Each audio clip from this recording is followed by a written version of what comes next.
શનિવારે અમદાવાદના નરેન્દ્ર મોદી સ્ટેડિયમમાં BAPS સ્વામિનારાયણ સંસ્થાનો કાર્યકર સુવર્ણ મહોત્સવ ઉજવાયો।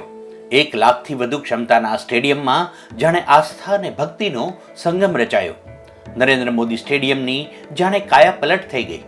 સમગ્ર સ્ટેડિયમ બાપ્સના બેનર્સથી સુશોભિત થઈ ઉઠ્યું।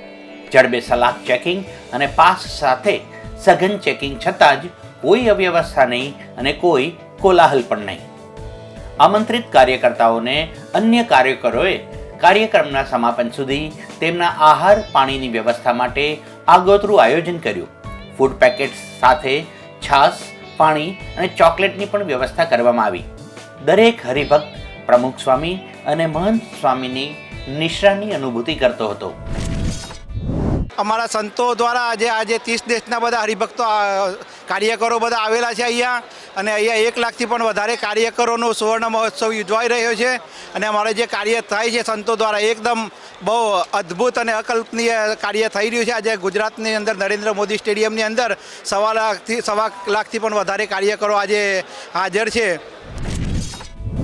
સમગ્ર વિશ્વમાં સૌ પ્રથમવાર 1 લાખ જેટલા પ્રી પ્રોગ્રામ્ડ રિસ્ટ બેન્ડ્સ, 2000 જેટલા પરફોર્મર્સ દ્વારા પ્રસ્તુતિઓ, વિડીયો, સંબોધનોના અનોખા સમન્વય ધરાવતા દિલ ધડક કાર્યક્રમ નિહાળી સૌ કોઈ ઝૂમી ઉઠ્યા।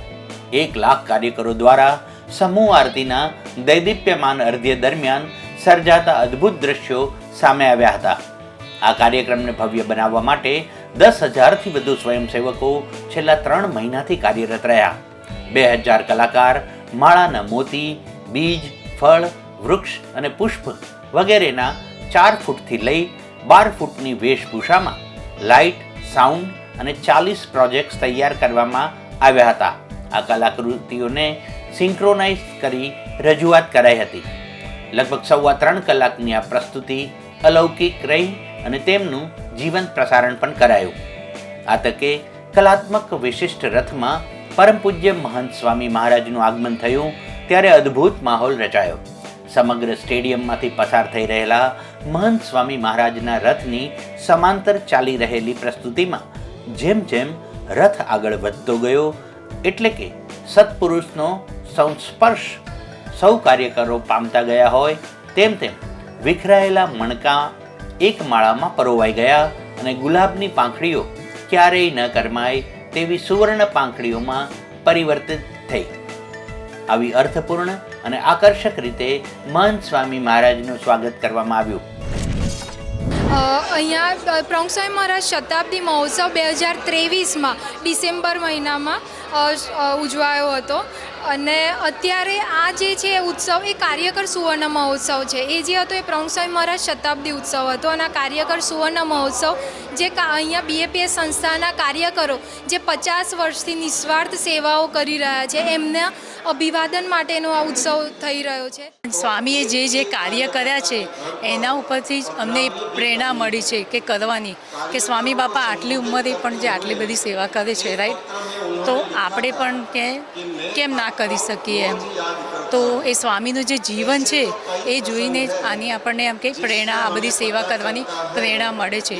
અને આજે આટલી લાખો સંખ્યામાં જોઈએ છે આપણે આ કાર્યકરો, ત્યારે આ કાર્યકરો જોઈને એટલો બધો આનંદ થાય છે। જ્યારે સ્ટાર્ટિંગમાં આપણે સત્સંગમાં જોડાયા ત્યારે શરૂઆત કેટલા નાનાથી થયું, અને અત્યારે જોઈએ તો કેટલા લાખોની સંખ્યામાં અત્યારે કાર્યકરો જોઈ આ કેવળ સ્વામીની દયા અને એમની પ્રેરણાથી જ આ બધા કાર્યકરો તૈયાર થયા છે। આ પૂર્વે અમદાવાદમાં યોજાયેલા પ્રમુખ સ્વામી મહારાજ શતાબ્દી મહોત્સવ વખતે કાર્યકરોએ અકલ્પનીય કાર્ય શક્ય બનાવ્યું હતું। 600 એકરમાં નગર ઊભું કરી દીધું, જેમાં 1.25 કરોડ જેટલા લોકો પવિત્ર પ્રેરણા લઈને ગયા। 80,000 સ્વયંસેવકો જ્યાં તન, મન અને ધનથી ન્યોછાવર થઈ ગયા હતા। Bureau report, news for